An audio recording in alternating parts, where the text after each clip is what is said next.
Well, this morning we're continuing our Awkward Family Christmas series, a series that I've been pretty excited about, not just now, but for a while now. I think it's kind of a fun way for us to celebrate this Christmas season, fun way for us to really enjoy it. And today is our Awkward Family Photo Sunday. So if you don't have a family Christmas photo, we'd love for you to get one. And take one. Bethany's out there. She's a professional photographer. She's taking pictures for people. So if you would like one, get there, get your picture taken, and then put it on your Facebook page so everybody can enjoy it. It doesn't have to be an awkward photo. We love the awkward photos. It doesn't have to be an awkward photo. But if you want it to be an awkward photo, some of you know because you're on social media, the church staff and we decided to give you guys some suggestions this week. So here's our first suggestion. If you're looking, there's a great pose for you right there. Looking for an awkward pose. You got a family of 5, works out perfect for you. You can even have 6 person in there, works out great. Another one for you. There you go. Get the heart going. It's great. By the way, Harold and Andrew struggled with the heart for a long time. It took us a while to get that proper angle. But they did it. They did it. All right. We're going to step it up, awkwardness a little bit. Looking for a little fun. There we go. Nice and awkward. But we can go awkward. We can go a little more awkward than that. We've got this right here. All right.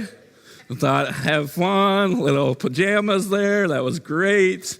I was going to preach in those today, but I figured I wanted you all to pay attention and not get distracted, so I decided not to.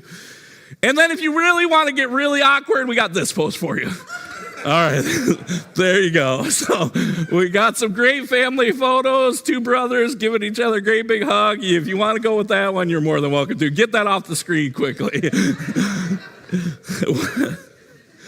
Thank you. Thank you. I appreciate you doing that. So there's some suggestions for us. Again, we're having fun with this series. It's a fun time. It's a fun way for us to do some things. And again, we want to celebrate Christmas, and we want to do it in such a way that I think is fun, that's inviting to other people. Next week is our awkward family dinner. All right, somebody's got to bring up politics. Somebody's got to bring up weather at the table. Somebody's got to bring up Ohio State losing in the Big Ten championship. Bring up those awkward topics. We're going to have fun. Don't really bring those up. But we are going to have a fun family dinner after church next week, so we invite you to stay, be part of that. And then one thing I'm really excited about, it's in your bulletin, this flyer right here. We're having Christmas cookie decorating. Now, this isn't for us, although if you have kids and you want to come and decorate, that's fine too. But I said this last week, and I mean it. One of the things I hated about decorating cookies in my house was the mess, all right? Like, we're still cleaning up granulated sugar that's red and green. It's still in my carpet from like 6 years ago. It's there. Like, parents, you know what I'm talking about, right? Like, you've been there. Those little silver balls that just roll everywhere, and somehow the kid thinks it's great to just dump the whole thing on a cookie, and like 3 of them make it on the cookie, and the rest are everywhere on your table. Like, it's a mess. It's messy. And here's the other thing. It takes time, right? You got to take time to bake cookies. You got to get the supplies. You got to go to the store, and then you got to clean up afterwards. It takes time.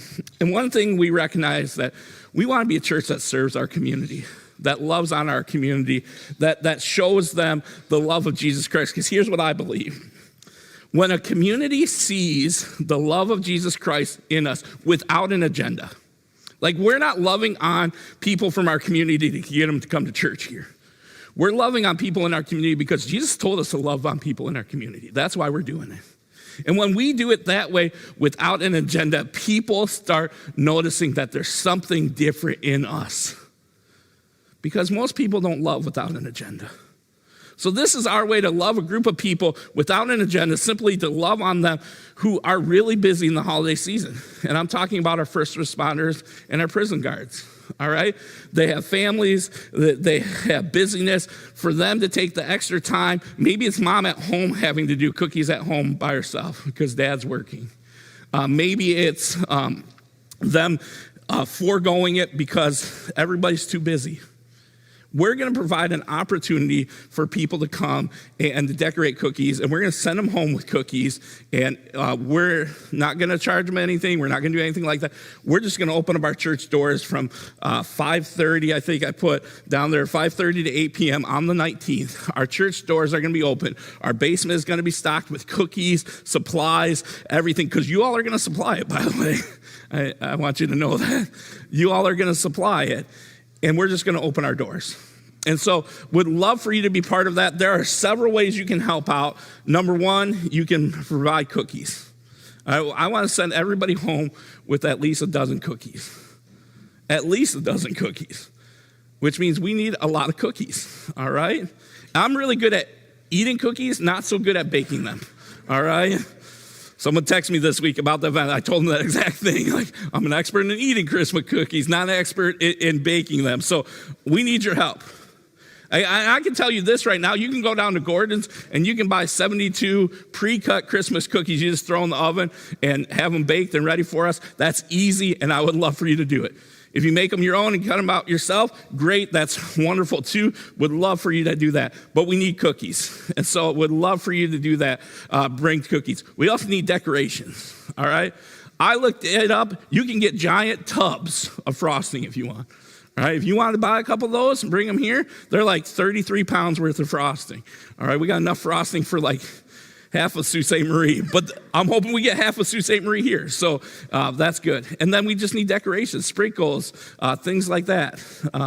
That granulated sugar, the silver balls, the little spicy ones, those are kind of nice too, right? So we need you to bring decorations. So if you can do those things, bring them here over the next week. And then here's the next thing you can do.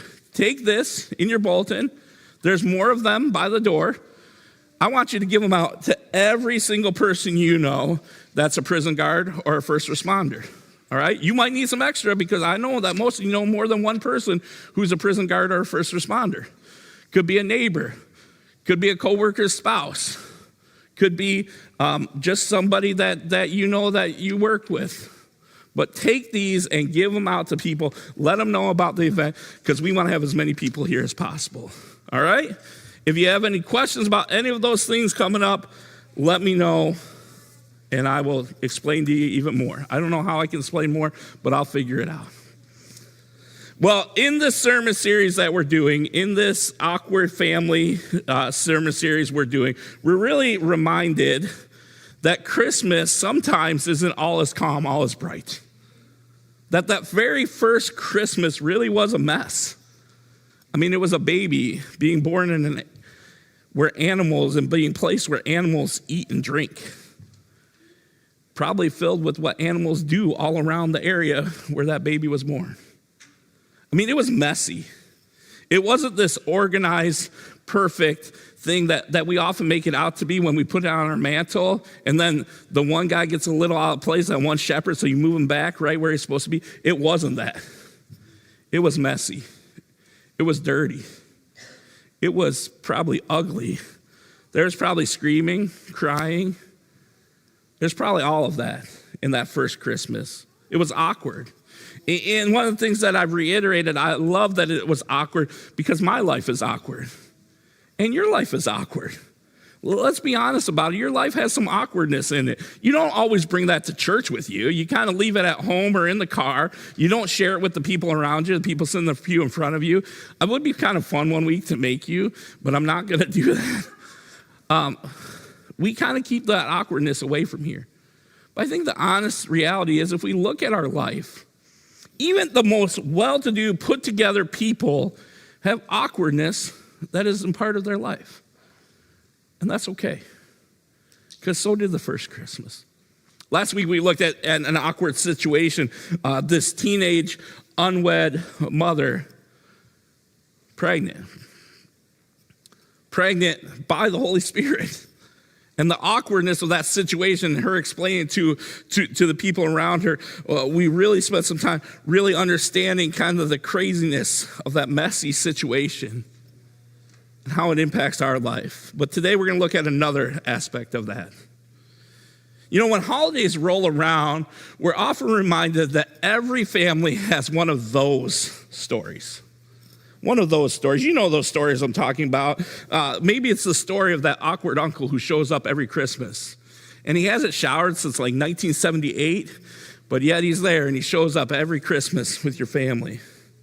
Maybe it's the one cousin that no one talks about because you don't want to share stories about that one cousin. Or maybe it's the argument that went down at Christmas 20 years ago that is still talked about to this day every Christmas. Maybe it's a secret. Maybe it's the secret that everyone pretends isn't there, but it's there. And if you don't know that awkwardness is in your family, you're probably part of the problem. For me, I mentioned a few weeks ago, it's my Aunt Carol. She is actually my great Aunt Carol. She's my mom's aunt. Wonderful lady, by the way. She lived in Chicago area. She was actually the type editor for Christianity Today, that magazine. She was their type editor for years and years and years. And Aunt Carol never married, never had any children of her own. So every holiday, every birthday, she would constantly make the trip from Chicago to our house in Toledo. And one of those things that, like as a kid, you recognize things are going to be a little bit different, a little bit awkward, is that Aunt Carol would sit in my dad's recliner. Now, you know what dad's recliner is, all right? Dad's recliner is that one chair no one sits in but dad, all right? Some of you still have one of those at your house. Like, you look at that chair wrong, and dad's like, what are you doing? Don't look at my seat. You're not entitled to sit there. But Aunt Carol could sit in that chair, and my dad wouldn't say a word to her about it. He was too scared of her.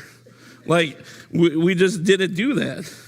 And Aunt Carol was kind of this typical crazy cat lady.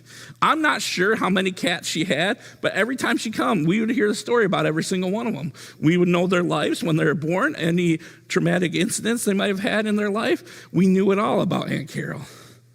And Aunt Carol, much like her job as a type editor, where she found mistakes in people's writing, when they would put something together, she would find the mistakes in it. She'd be like, yeah, you missed a comma here. There should be a double space here. She knew all that stuff. And much like that, she could find the mistakes in our lives. We would sit there and she'd be like, the sound level's a little high in this house. You need to fix that. Like, what, is this one of your papers? Like, come on. If we were opening gifts and she didn't like the way we unwrapped the presents, she made sure we knew we were not doing that properly. She made sure everyone in the house knew if we were not doing it properly. She was our crazy aunt who we absolutely loved. You all know who that person is in your family. See, I think Christmas often highlights kind of the best and the worst of family life.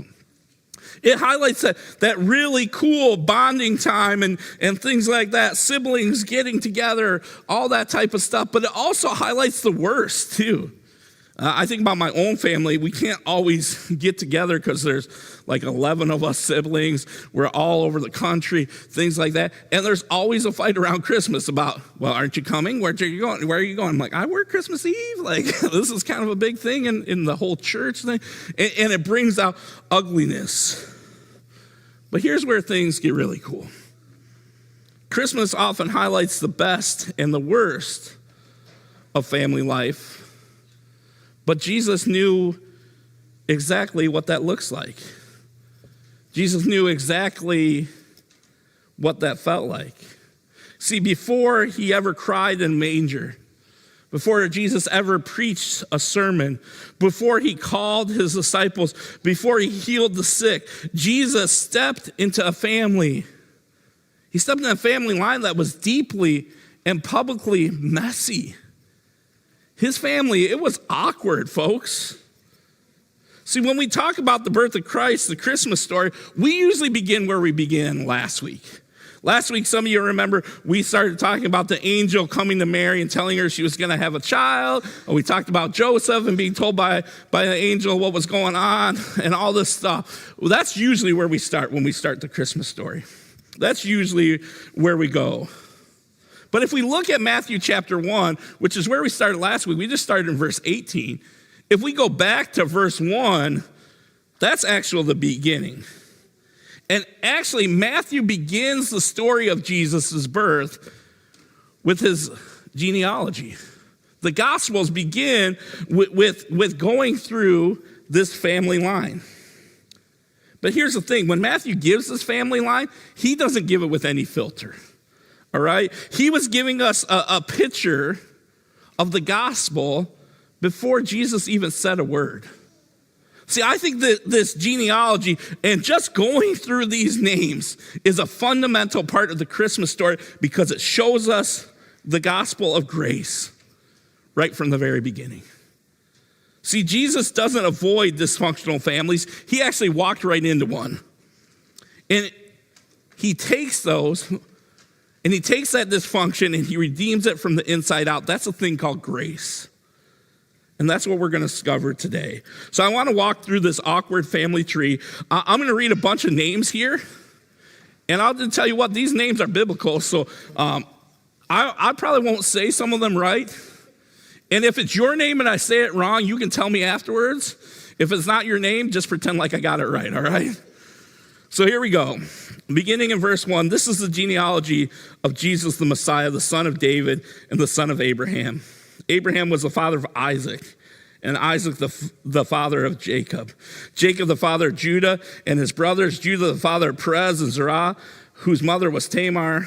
Perez from the father of Hezron, Hezron the father of Ram, Ram the father of Amminadab, Amminadab the father of Nahshon, Nahshon the father of Salmon, Salmon the father of Boaz, whose mother was Rahab, Boaz the father of Obed, whose mother was Ruth, Obed the father of Jesse, and Jesse the father of King David. King David the father of Solomon, whose mother had been Uriah's wife. Solomon the father of Rehoboam, Rehoboam the father of Abijah, Abijah the father of Asa, Asa the father of Jehoshaphat, Jehoshaphat the father of Jeroam, Jeroam the father of Uzziah, Uzziah the father of Jotham. I told you there were some fun names in here.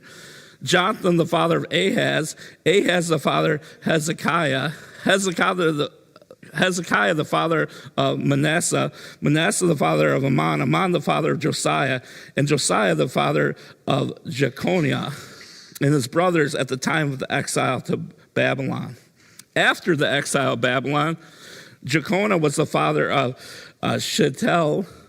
Shealtiel was the father of Zerubbabel, Zerubbabel the father of Abihud, Abihud the father of Eliakim, Eliakim the father of Azar, Azar the father of Zadok, Zadok the father of Akim, Akim the father of Elihud, Elihud the father of Eleazar, Eleazar the father of Matan, Matan the father of Jacob, and Jacob the father of Joseph, the husband of Mary, and Mary the mother of Jesus, who is called the Messiah. And thus there are 14 generations, all from Abraham to David, 14 from David to the exile in Babylon, and 14 from the exile to the Messiah. Now, I took some time there to read some really crazy names, but I think they're really important. And I'm going to share with you exactly why I think they're really important. I think as we look at this family tree, as we look at this family line, I think there's some important things we can learn from this lineage. This lineage, by the way, which is really awkward. And the first thing I think we learn is this. Jesus' family tree indicated a past full of imperfect people. Jesus' family tree indicated a past full of imperfect people. My family, my sister does, she looks at our family tree and does genealogy. My mom did genealogy for a long, long time. When you look at this family line, it's like going on to Ancestry.com, and just kind of looking through that complete family line. But what's amazing to me is that as Matthew writes this family line, as he takes this family line, he doesn't polish it like we often do. Matthew pulls out family skeletons. He pulls out the stuff that many people would hide in the closet, and he's like, here's Jesus' family. All of them right here. Look at where he came from. And to be honest with you, when we talk about our families, don't we sometimes leave out some of that stuff? Like, we don't always have to share all the stories about every family member. There's some family members we just kind of maybe don't talk as much about. Maybe it's not like an intentional, you're trying to leave them out, but you're just kind of like, oh, there's not much in that person's story I really want to share a whole lot about. And so we kind of leave them out. Maybe I share my story of Aunt Vera, who was a missionary, maybe my Uncle Doug, who owned a DQ, but I leave out Aunt Carol most of the time because she only had 3 fingers, and it was really weird to us how she decided to use a lawnmower and put her hands underneath it while it was running. Like, I can't figure that out, and so I don't often share that story about her. Like, we sometimes just kind of, like, those stories don't roll off the tongue as easily, so we leave them out. We want our genealogy clean. We want it strong. We want it perfect. I mean, when we look at the Messiah's genealogy here, when we look at Jesus' genealogy, it could have been full of strong leaders, perfect marriages, faithful saints, no scandals, no failures, no brokenness. But the Holy Spirit, it didn't let Matthew edit anything out. Instead, this genealogy of Jesus is full of a bunch of people who look a lot like the people who come to First Church of Christ, to be honest with you. It looks a lot like the people who haven't had perfect lives, who have made mistakes in the past, who haven't always gotten it right, like your pastor. That's who this genealogy is full of. You look at some of these people in here. Let me just go through a few real quick with you. In here is Rahab the prostitute. Now, first of all, he mentions a woman in the genealogy of Jesus. That's unheard of. Matthew recognized it was important and made sure Rahab was in there. Rahab is a prostitute. And if you remember in the book of Joshua, Rahab was the spy, or helped the spies. And actually, she was an innkeeper, but she helped the spies. She hid them, helped them escape, all that type of stuff. But Matthew doesn't give that qualifier. He doesn't say in there, Rahab, the innkeeper, Rahab, the mother of both. In here, he doesn't say Rahab, the hero who helped the Israelite spies. No. She's recognized in the scripture for who she was, a prostitute. That's who she was. And yet, God grafted this woman with a painful past into the bloodline of Jesus himself. She's there. She's in the bloodline of Jesus. Look at this next person in the bloodline of Jesus, Jacob, the deceiver. Jacob, if you remember, cheated his brother.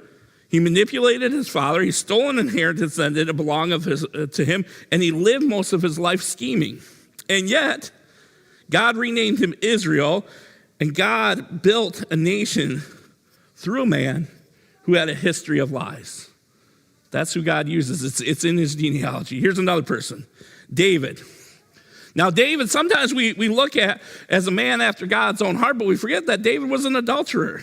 David committed adultery with Bathsheba, and then he murdered her husband to cover it up. It wasn't a small mistake, it was catastrophic. And yet, as Matthew writes, here's what he writes. David was the father of Solomon, whose mother had been Uriah's wife. He brings the scandal right into the text. He brings it right there. If I'm David, I'm going to God and going, God, could you maybe not inspire that whole adultery part? Like, can we leave that out of there? And yet there it is, right there in Jesus' genealogy. Why? Because grace shines brightest against a backdrop of failure. Let me say that one more time. Grace shines brightest against a backdrop of failure. So true. Here's the next people, the kings. The kings were a mixed bag of, in that there's a whole bunch of them in Jesus' genealogy, a mixed bag of righteous and disaster. Some walked with God, many did walk with evil. A few were outright wicked. And Jesus comes through that line of those kings. Because Jesus didn't come for the polished and the perfect. He came for the broken, the sinful, the overlooked, the dysfunctional, like us here. That's who he came for. Before Jesus ever preached about grace, it was so fundamental to who Jesus is, it was built into his family line. Church, grace is where Jesus came from. It was built into who he was. And it's a reminder to each of us here that you cannot disqualify yourself from God's story. You can't. You are exactly the type of person that God chooses. Look over that family line. You'll see it again and again. But that's not all that Jesus' family line reminds us of. His family tree reminds us that God weaves redemption through imperfect lines.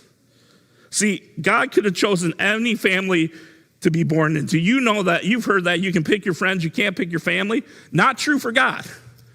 All right, God could have chosen the family that he wanted for Jesus. He could have been like, that guy right there, he's smart.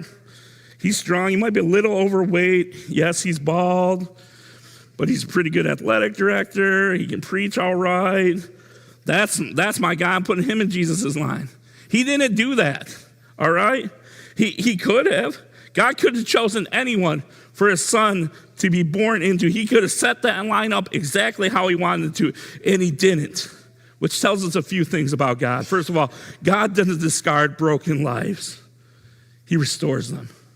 God doesn't discard broken lines, family lines, broken lives. He restores them. That's what is important to him.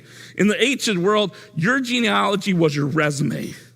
You only included impressive names. You let off people who were impressive.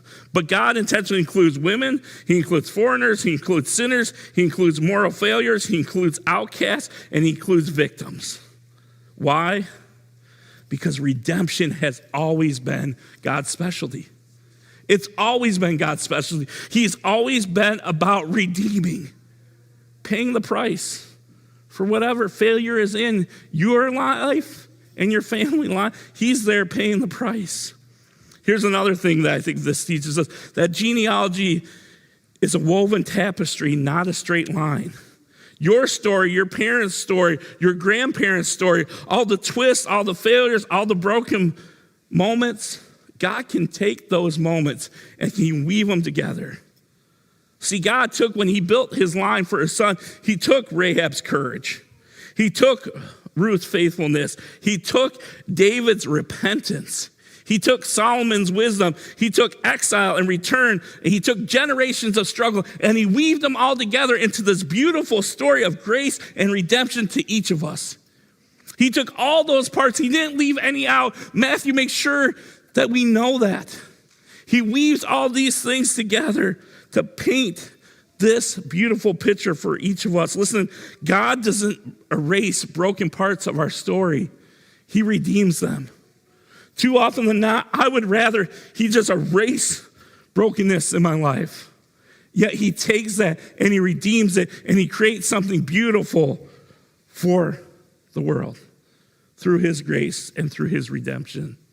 But here's what else I see. That Jesus came to redeem generational patterns. This is important. Jesus came to redeem generational patterns. See, some of us carry anger we inherited. I remember growing up, my dad had a temper. I remember I would go to work with my dad, and the nurses would like pull me aside when I became a teenager, and they'd be like, "Does your dad get mad at you guys at home too?" I'm like, "What do you mean?" They're like, "If something goes wrong in surgery, your dad will lose it on us." I'm like, "Oh yeah, welcome to my life." Like I grew up with that. But see, my dad had this level of anger. It was the anger that he inherited from his father. I remember the last few years praying that God would just remove that from me. You know, there's still times that I get angry at my kids, but nowhere near like I did when my boys were younger. They got like the worst of it, all right? Then I had girls, which I think softens it to begin with, but I began to kind of turn back some of that generational weight that I carried. How about addiction? How about addiction running through family? How about divorce that feels inevitable? How about shame that's handed down from generation to generation? How about silence and secret? How about patterns we didn't choose but we live by daily? See, Jesus steps into that brokenness not to shame us, but he wants to redeem all of that. He wants to redeem that entire line. We don't have to carry those generational patterns anymore. You are not doomed to repeat your family's history. Can I say that one more time? You are not doomed to repeat your family's history. You are not a prisoner to generational sin. God can rewrite your story. Where your family tree is straightened, or your family tree is twisted, God can straighten it. Where your family tree is rotten, God can graft new life. Where your family tree feels cursed, God brings blessing. And boy, this is important to me. It's important to me to know that no matter what, that God can redeem that line. He can redeem that. And finally, Jesus' family line reminds us that your story isn't beyond God's redemption. That your story is not beyond God's redemption. See, some of you carry deep pain connected to your family. You carry relationships that broke and never healed. You carry a parent who was absent. You carry a child walking far from God. You carry a sibling you haven't spoken to in years. Patterns that you swore you'd break, and yet you find yourself repeating them. Sometimes holidays can feel heavy instead of joyful. And Matthew 1 is some amazing good news for us. Jesus didn't run from heavy, messy family stories. He chose one, which means he can redeem yours. See, Jesus enters our story with a goal to change our story. He isn't just the God of heaven. He's the God who stepped into dysfunctional earthly family so he could redeem dysfunctional earthly families. Can I say that one more time too? He is a God who stepped into a dysfunctional earthly family so he could redeem dysfunctional earthly families.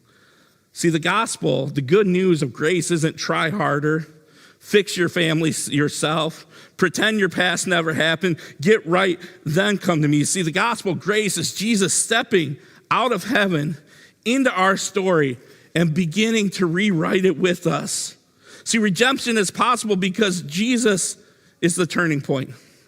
See, up until Jesus, Matthew's genealogy is a roller coaster.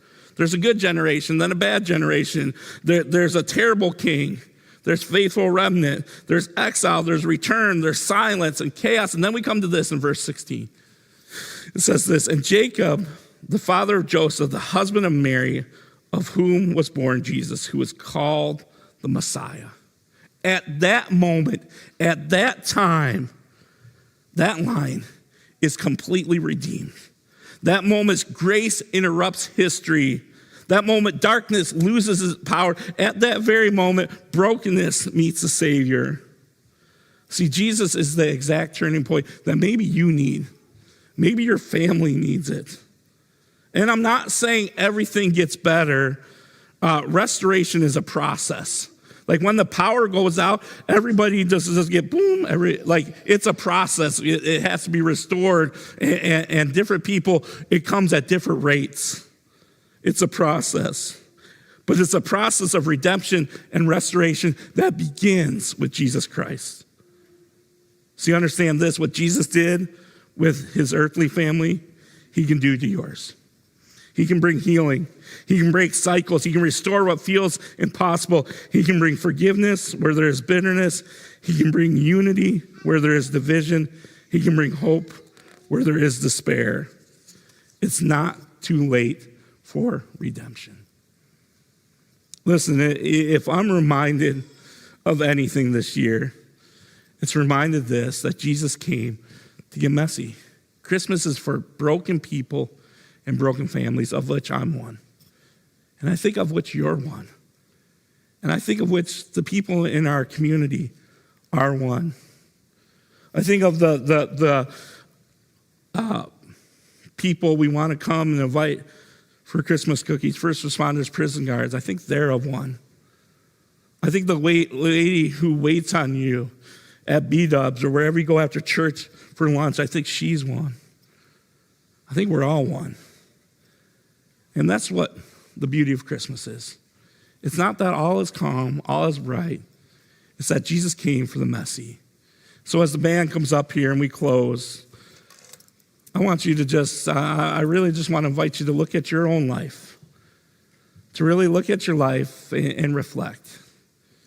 Is there an area of brokenness in your life that you need to turn over to God? Is there a generational thing that you've been carrying for a long time that you need to understand that God rewrites that line and redeems it and restores it? I don't know where you are in your life, but as the band comes up here, I'm going to invite you to stand right now. And I might invite you to just reflect on your life and turn over to God what needs to be turned over to him. And if you haven't hit that turning point today, remember, redemption came through the Messiah, giving your life over to him, to be baptized and to follow him, which we can do today. Let's sing together.